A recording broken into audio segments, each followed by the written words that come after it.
You will hear a parent discussing his son's school report with his tutor. Listen and fill in the missing information in the report below. First, you have some time to look at questions 1 to 6.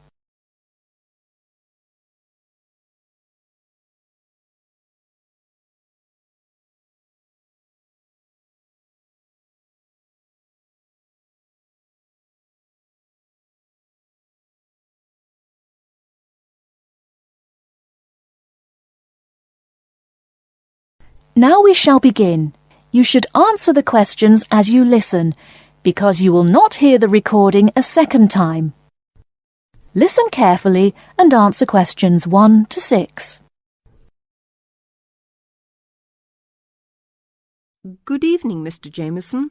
Please sit down. Good evening. Now, about my son Stephen's report. Yes, just a minute. Yes, now, what class is he in? Oh, yes, 4E. No, 4A, isn't it? Yes, that's right. Has he improved this year, Mrs. Hargreaves? Yes, I think overall, yes. Mind you, there is still room for more improvement in some subjects. Let's see. Maths. Well, the major problem here seems to be his algebra. Apart from that, he's doing much better. Could you help him with this, Mr. Jameson? Well, to be honest, it wasn't really my best subject at school either. But the overall exam result was encouraging. 60%. Yes, and history, I seem to remember a bad report for this last year. Well, he lacks concentration in the class, and of course this makes it difficult to remember things like dates and names, and a memory is quite useful in a subject like this. Oh dear. Well, I'll have a word with him when I get home and see what we can do to improve that. And music. Music, yes. Is he still having guitar lessons? Yes, every Monday after school. His music teacher has commented that he doesn't seem to be taking them very seriously. I think it was just a craze he had, Mrs. Hargreaves. I've noticed that he hasn't been very interested in practicing at home. And also, he tends to talk a lot in class. I mean, he's very talkative, and he only got 40% in the exam. Well, nobody in our family is very musical, so I don't expect him to do very well. Before you hear the rest of the conversation, you have some time to look at questions 7 to 10.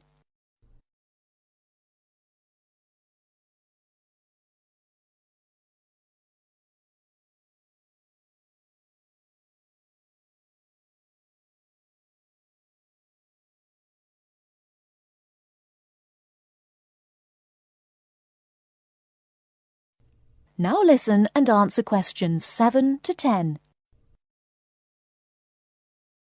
Looking at his geography result, though, there has been considerable improvement, 64%. Yes, I remember him working at home a lot for some sort of project or something on... now, where was it? India, I think. No, on China. Yes. And it was an excellent piece of work. I saw it myself and was very impressed. And his art classes have also been going better this year. Yes, he became very interested in pop art after the school and went to the local art gallery to see the pictures there. His bedroom wall is covered with posters from the shop. Yes, and 58% is not bad for his exam result, considering how low it was last year. And now French. It seems that he has really taken to speaking a foreign language. We hoped he would, because it's important to know another language these days, isn't it? Yes, quite. That's why we paid for him to go to France last Easter, so he could practice more. Well, it seems to have done the trick. 80% is a very good mark. Now, Mrs. Hargreaves, I'd just like to ask you one more thing about...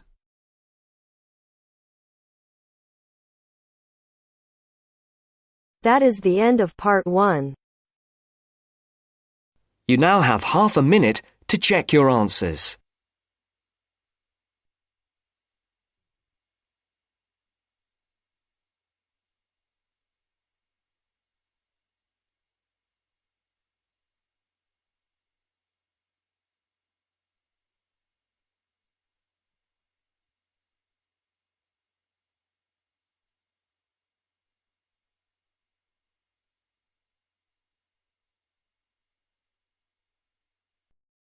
Now turns to Part 2. Part 2. You are going to hear a talk on cultural shock. First, you have some time to look at questions 11 to 16.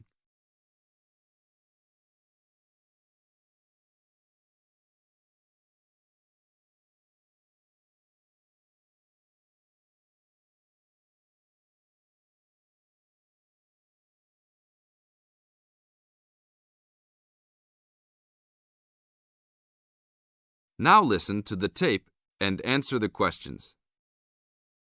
Hi, congratulations on finishing orientation for our study abroad programme.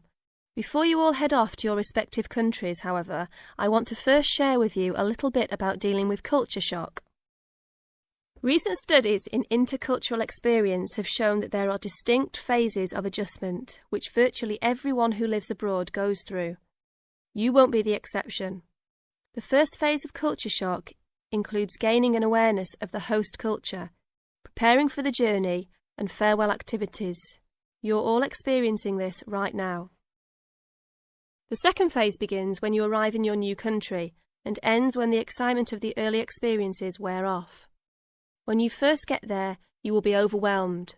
Initial impressions convey a sense of monumentality of the experience. You'll love it. During the third phase, you will start taking a more active role in your setting. This will produce frustration because there will be some difficulty in coping with even the most elementary aspects of everyday life. I remember not being able to find a toilet one day because I forgot the word for bathroom.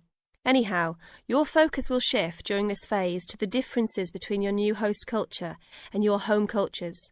This can be troubling, but these sometimes insignificant difficulties can be blown into major catastrophes. That's why this stage is most often referred to as culture shock. Now look at questions 17 to 20.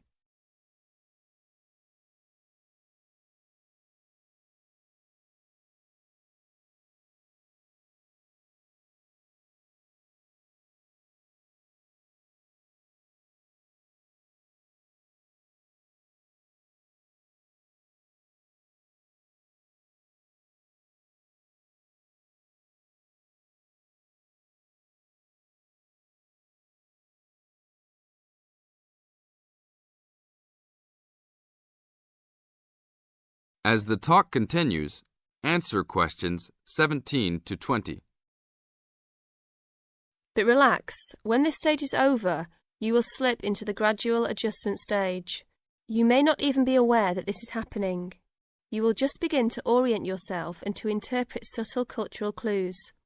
The culture will become familiar to you, and you'll start to feel at home. The next phase will be your discovery that you have the ability to function in two cultures with full confidence, and you may even feel completely integrated into your new host culture. In this phase, you will also start to have a sense of shared fate concerning events abroad. The last stage is the re-entry phase when you return home. This can be for some the most painful phase of all. You will be excited about sharing your experiences, but you will realise that you have changed and won't be able to explain how or why. One set of values has already been instilled in you, another you will have acquired in your host country. Both may seem equally valid. It is important that you realise that all of these phases are a natural part of adapting to a new culture. Expect peaks and valleys during your stay, and feel free to discuss your feelings with the resident director. These culture shock phases tend to occur even with relatively short stays abroad. During your stay, if you feel a wave of bewilderment wash over you, remember this little talk and look back at your notes. One very typical reaction against culture shock is the tendency to hang out with other Americans.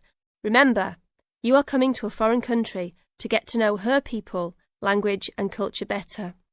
If you avoid contacts with the foreign language, you cheat yourself and lengthen the process of adaptation. That is the end of Part 2. You now have half a minute to check your answers.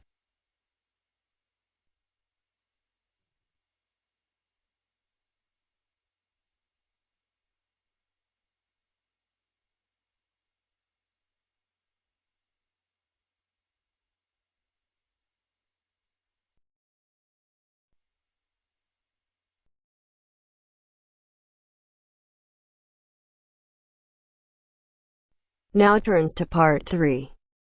Part 3. You will hear a discussion between students Maria and Jack. In the first part of the discussion, they're talking about their opinions about some of the things in their universities.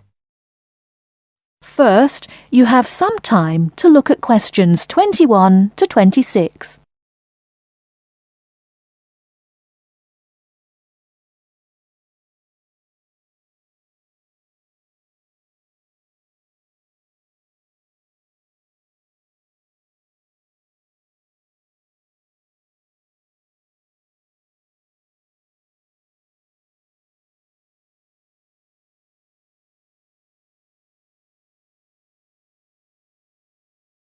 Now listen carefully and answer questions 21 to 26.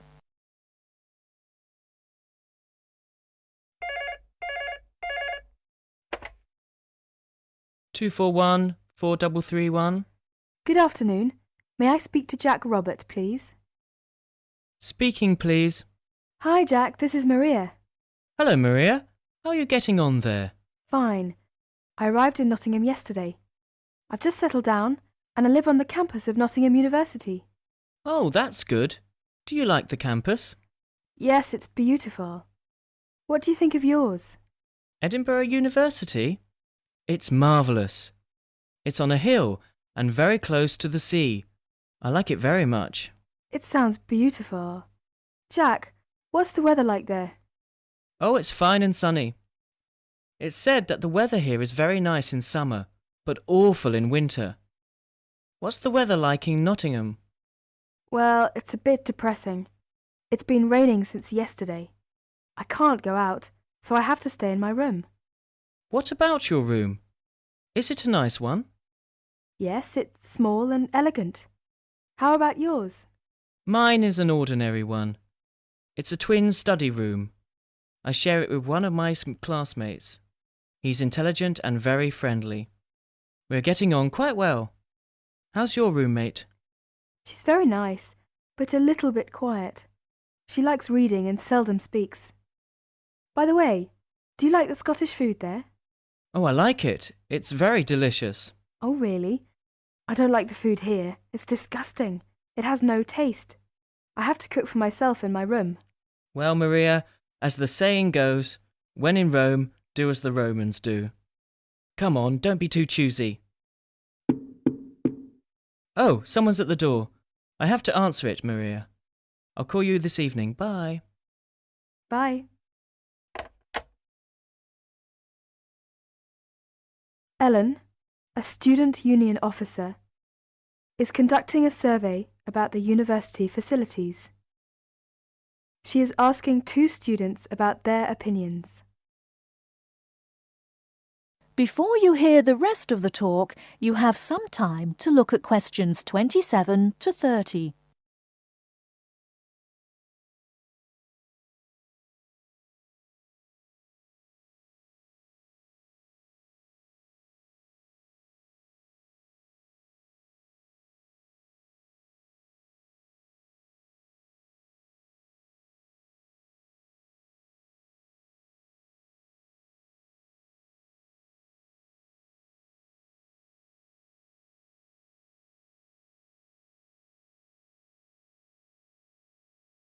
Now listen and answer questions 27 to 30.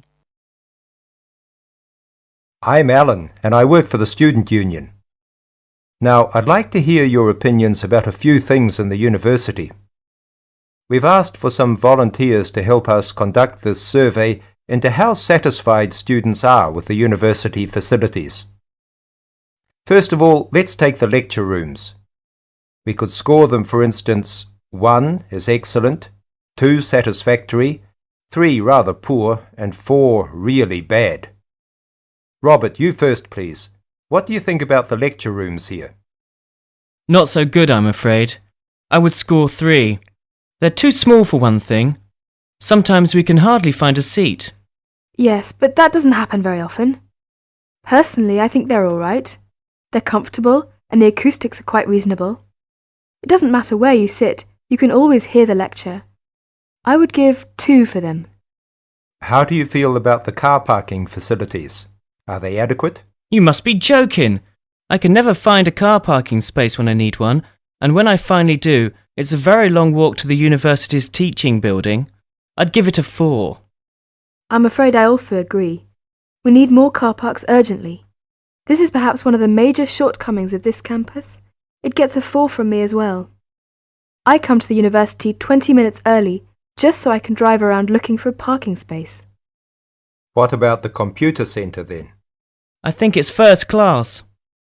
The software base contains a large selection of learning programs, language games, and word processing facilities. I would give a score of 1. I quite agree with you. It's very modern and also under the supervision of qualified staff who can offer help to us while we work, should we need them. Oh, good. Well, what do you think of the library facilities? Let's say the periodical room first. Well, I've scored that 3. I'm sorry to have to say, but, I think the room has poor lighting, and I'm disappointed about that. I've given it a score of 1. As far as I'm concerned, it's excellent and well stocked. Thank you, Robert and Mary. Now, let's turn to the photocopying facilities. I would give it a score of 2. Personally, I think it's all right and it's very helpful. Huh? I would score 3. I think it's too expensive for photocopying, and there are not enough machines. Sometimes we have to stand in a line. Okay. Now, let's talk about the... That is the end of part 3.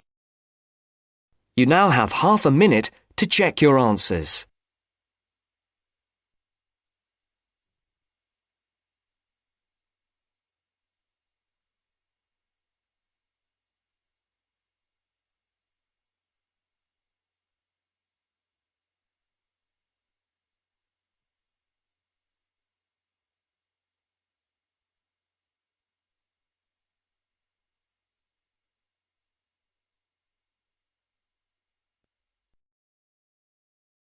Now turns to part 4. Part 4. You will hear part of a presentation by a second-year environmental studies student on research into edible vaccines. First, you have some time to look at questions 31 to 40.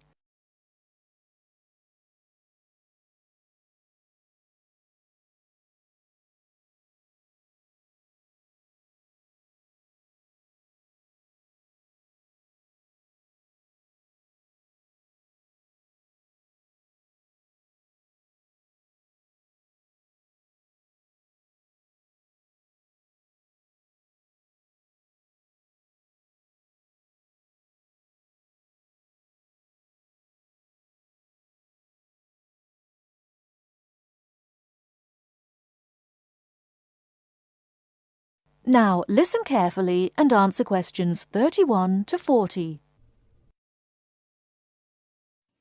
I've chosen to give my seminar presentation on a very interesting piece of appropriate technology designed to prevent sheep and goats from contracting a particularly virulent disease called goat's plague, which is a big problem across large parts of Africa, the Middle East, and South Asia. The Indian Institute of Science in Bangalore has been working to produce genetically modified peanut plants to deliver an edible vaccine, in other words, vaccine which is given through the medium of food. In this case, it is given through genetically modified peanut leaves, which are often used as animal fodder in India. Why is edible vaccine considered much better suited to the local conditions and needs than ordinary vaccines injected by needles? Well, firstly, injected versions are very expensive to produce, whereas edible ones are cheap, which must surely be one of the most important plus factors when choosing a mode of delivery.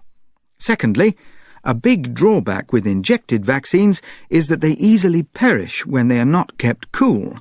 By contrast, there are far fewer problems with storing edible vaccines. They can last a long time outside a fridge. You can imagine that in remote rural areas, that is an enormous benefit.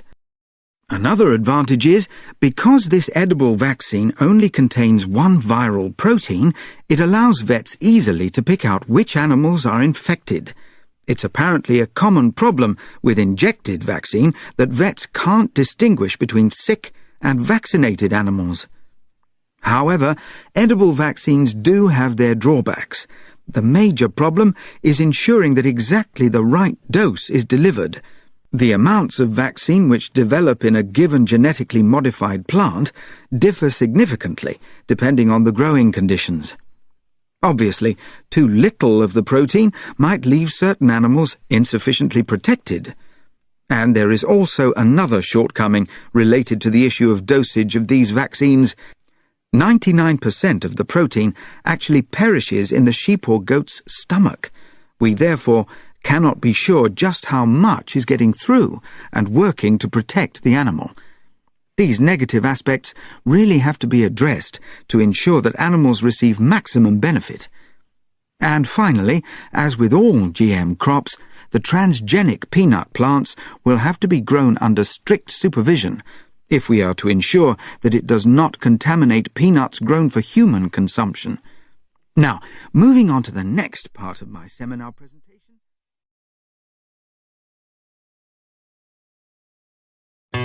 Life in a world that keeps changing.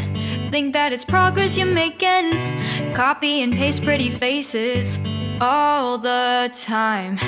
Pictures so perfect we play through only 'cause you set up the angle. Web that you weave got us tangled, caught in what's before our eyes. Show off your fantasy reality, whoa.